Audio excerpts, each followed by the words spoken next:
Halo Miss Maya Cendana, selamat siang. Kami dari kelompok 5 ingin mempresentasikan sebuah penelitian yaitu sistem pakar diagnosa COVID-19 dengan metode certainty factor berdasarkan gejala, usia, dan riwayat penyakit. Latar belakang. Saya Marius. Jadi latar belakang coronavirus ini dimulai dengan pneumonia atau radang paru-paru pada Desember tahun 2019.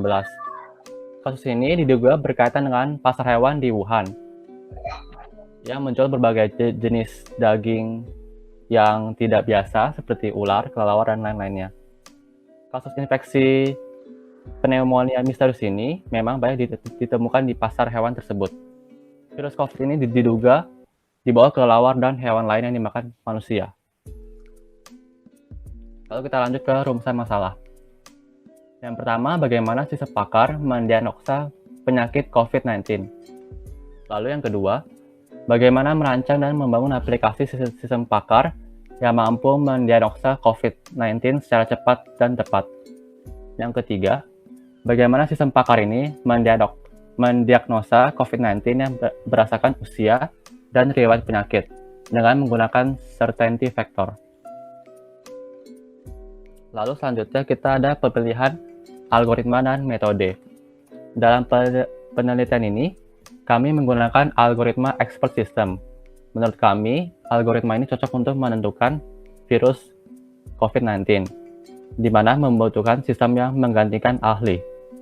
Metode yang kami gunakan adalah certainty factor, karena metode ini dapat menampilkan nilai persentase kepercayaan terhadap fakta yang diidentifikasi sehingga pemakai melihat seberapa besar nilai keakuratannya.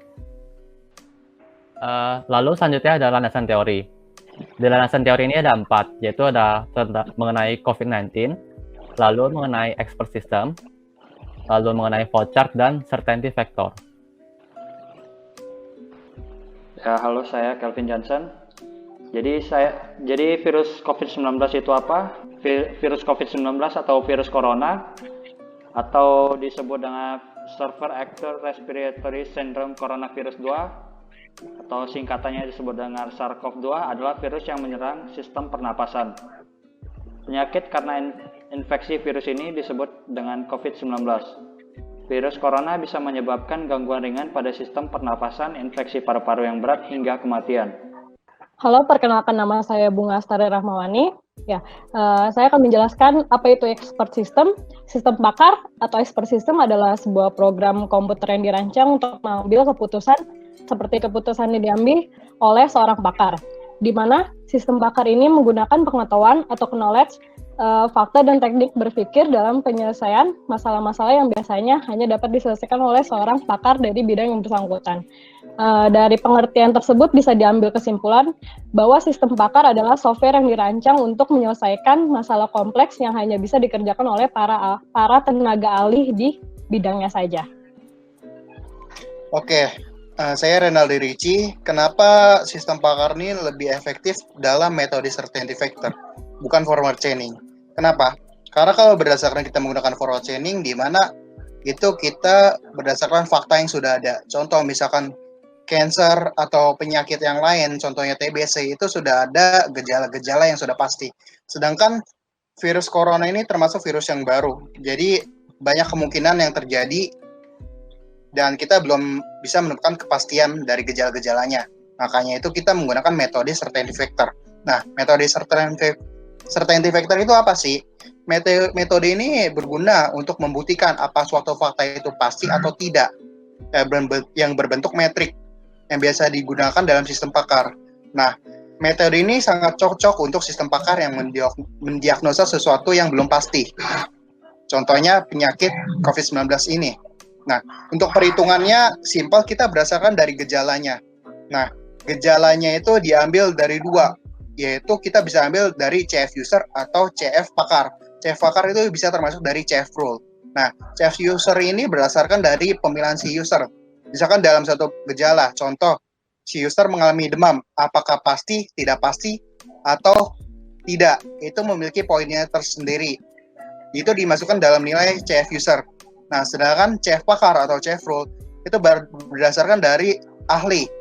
Nah, dalam CF rule ini ada dua, MB dan MD. MB itu keyakinan dan MD itu tidak keyakinan.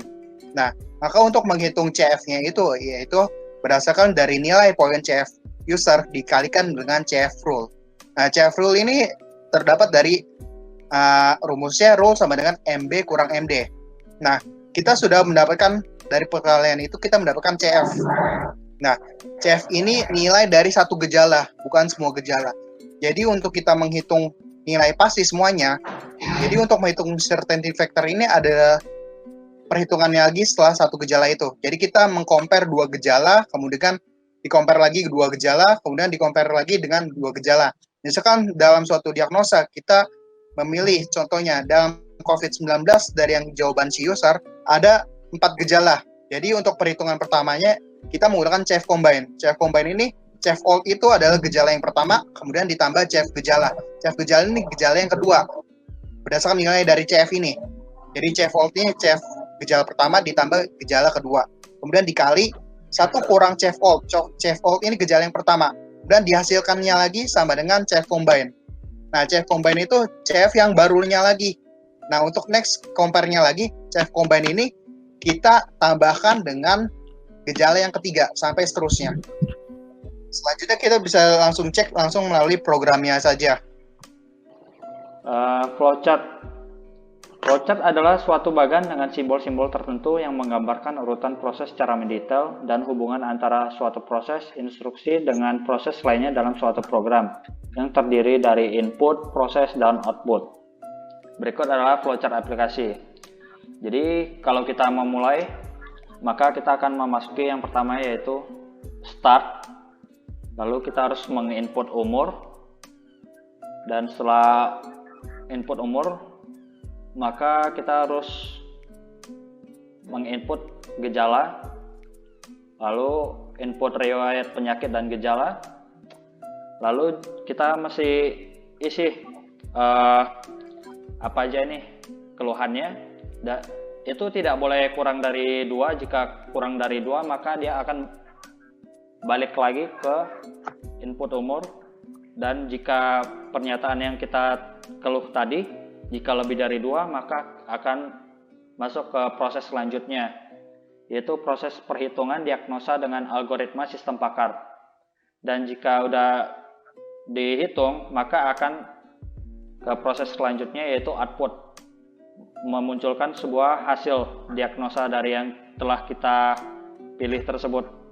Lalu N. Berikut adalah flowchart algoritma. Yang pertama itu kita mulai dari start, lalu ada rule yaitu aturannya, nilai CF atau nilai bobot-bobot dari pertanyaan yang itu untuk menghitung apakah penyakit ini termasuk ringan, berat, seperti itu. Lalu berikutnya adalah nilai CF bobot untuk usernya.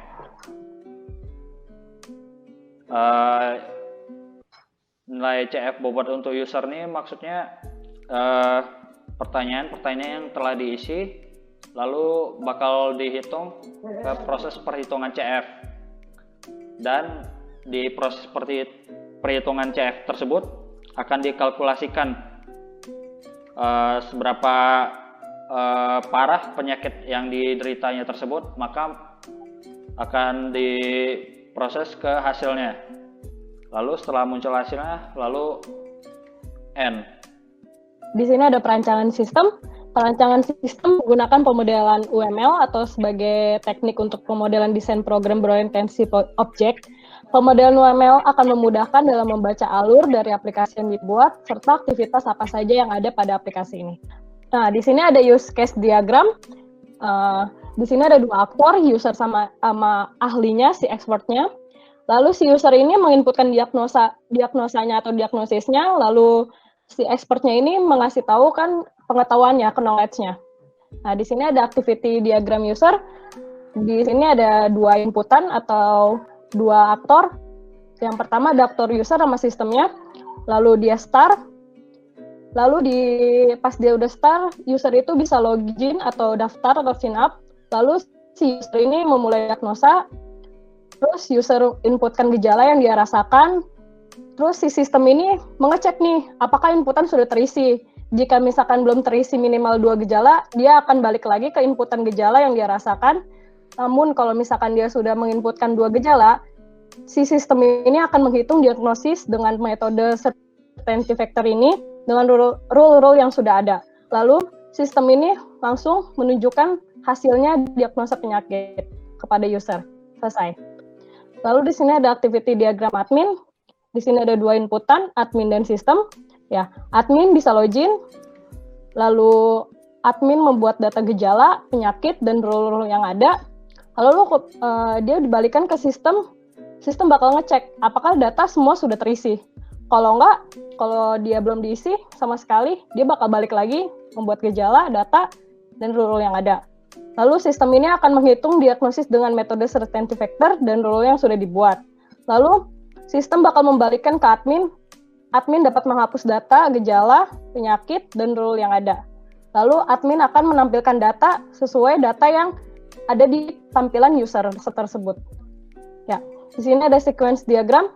Di sini ada user, sistem, dan metode certainty factor-nya.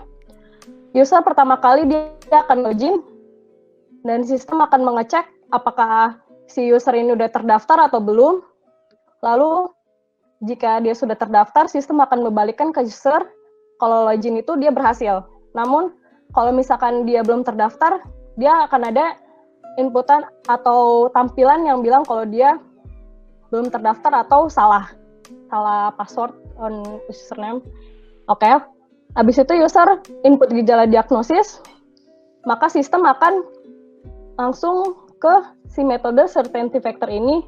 Si sistem ini akan menghitung nilai CF user, dia akan membalikkan ke metode certainty factor, lalu menghitung nilai CF pakarnya. Lalu si metode certainty factor ini akan kembalikan ke sistem, dia mengirimkan hasil perhitungan nilai CF yang sudah tadi diinputkan oleh user. Namun, lalu si sistem ini akan menampilkan hasil diagnosanya kepada user. Nah, di sini ada perancangan pengujian, kami menggunakan black box testing. Ya, metode ini lebih berfokus pada pengujian terhadap kebutuhan fungsional dari perangkat lunak dan digunakan untuk menentukan kesalahan fungsi dari suatu program agar nantinya bisa diperbaiki. Nah, pengujian ini dilakukan dengan cara memberikan sejumlah inputan dari program. Input ini akan diproses dan diuji apakah menghasilkan output yang sesuai dengan perhitungan manual. Oke, untuk selanjutnya kita lanjut ke implementasi program. Di data gejala ini kita ada 11 gejala, ditambah lagi beberapa riwayat penyakit dan usia.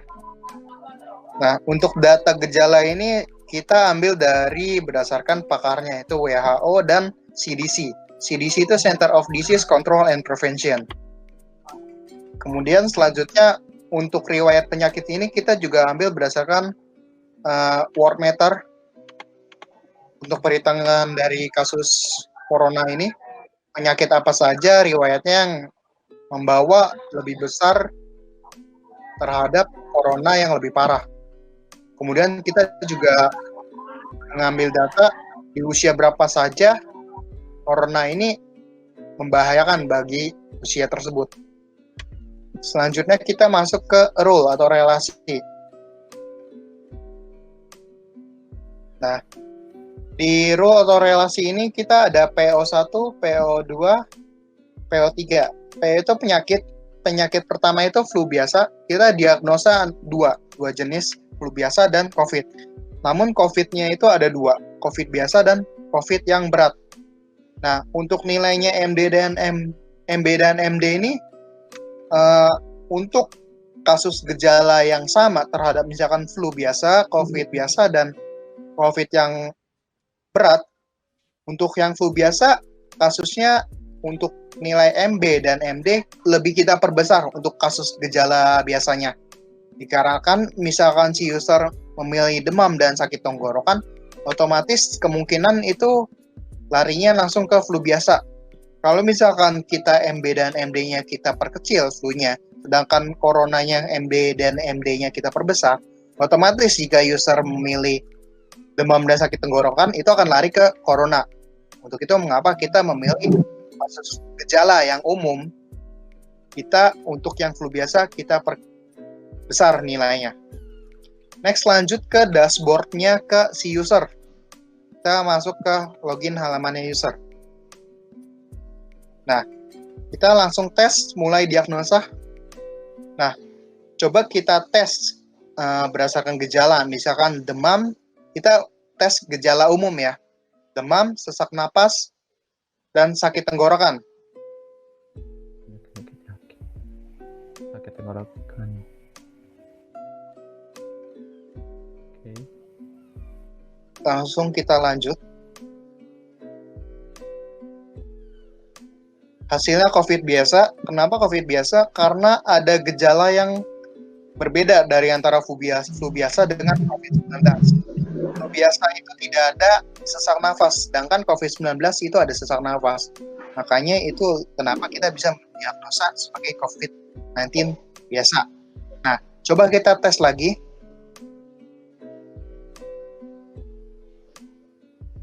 Mulai diagnosa. Misalkan gejalanya demam dan sesak nafas saja. Demam dan sakit tenggorokan. Demam, sakit tenggorokan. Jadi kita menggunakan demam, sesak nafas, dan sakit tenggorokan. Sekarang kita demam dan sakit tenggorokan.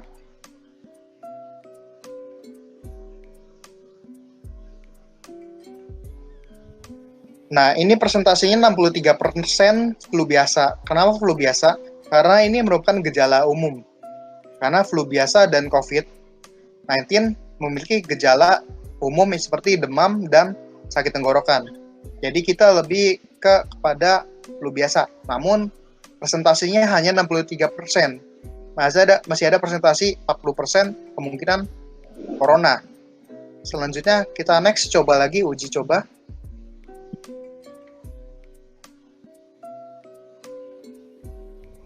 Nah, belum lama lagi terdengar kalau ada gejala baru, yaitu corona ini kehilangan rasa untuk mencium, bau, dan rasa.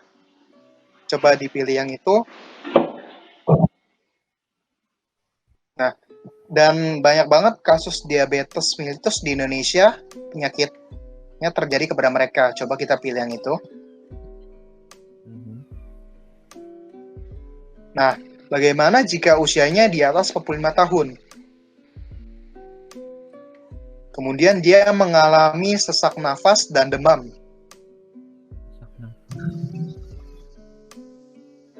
Demam. Oke, coba kita hitung. Apakah hasilnya?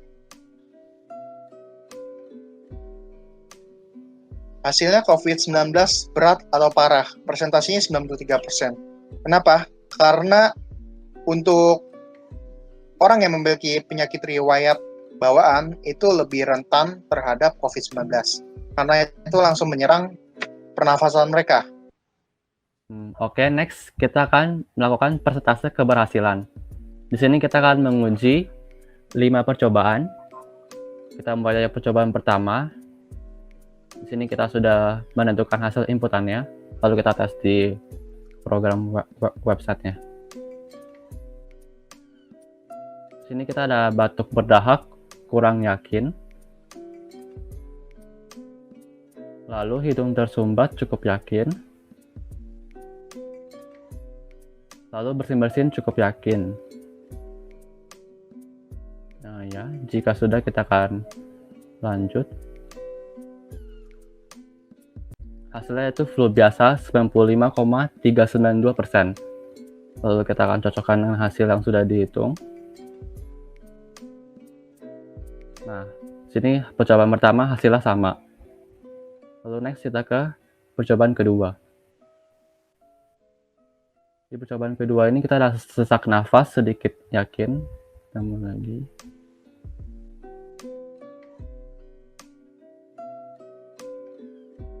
Sesak nafas sedikit yakin. Lalu panas dingin sedikit yakin.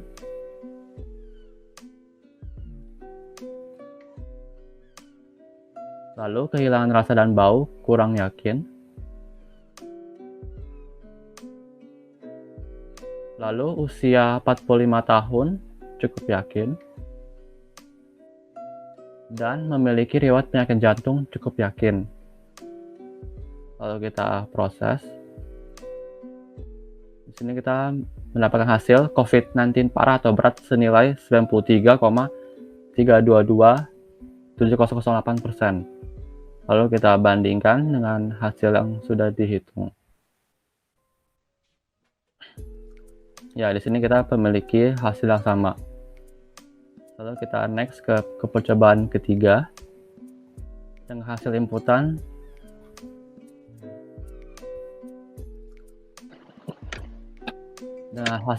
demam kurang yakin.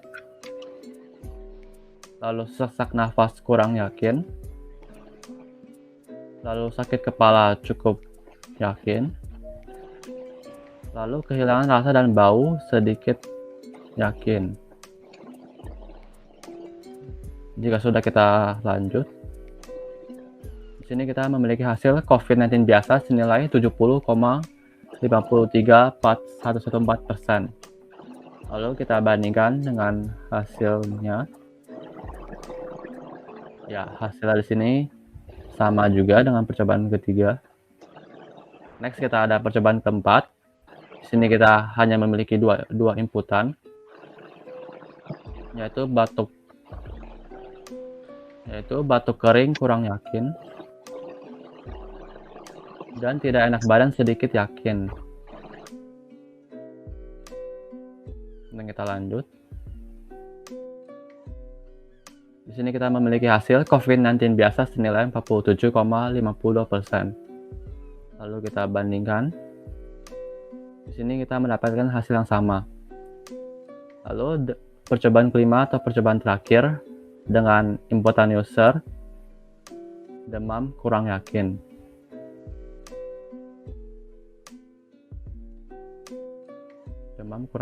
Lalu batuk kering kurang yakin. Lalu usia 45 tahun cukup yakin. Lalu kita hitung. Kita memiliki hasil COVID-19 parah atau berat senilai 64,096%. Lalu kita bandingkan dengan hasil manual yang sudah dihitung. Di sini kita memiliki hasil yang sama. Jadi dari 5 percobaan yang sudah kita hitung secara manual memiliki hasil yang sama dengan hasil program web yang sudah diprogram. Sekarang kesimpulannya. Jadi kesimpulannya adalah, pertama, sistem pakar ini dapat memberikan informasi, solusi, dan juga diagnosis dini berdasarkan gejala yang dialami oleh si pasien. Kedua, sistem pakar ini sudah dapat membantu masyarakat mengidentifikasi jenis dari penyakit virus COVID-19 yang dibantu dengan metode certainty factor melalui media aplikasi web, sehingga penanganan lebih lanjut terhadap penyakit cepat dilakukan. Ketiga, dengan digunakannya metode certainty factor, sistem pakar ini sudah dapat mendiagnosis jenis penyakit COVID-19 beserta nilai keyakinan seseorang menderita penyakit tersebut, apakah dia COVID-19 atau bukan. Dan perlu diketahui bahwa sistem pakar ini tidak sepenuhnya benar. Jika ini hanya untuk penanganan awal, jika memang terjadi COVID-19 atau tidak, langsung datangi pakar atau ahlinya di rumah sakit. Sekian dan terima kasih.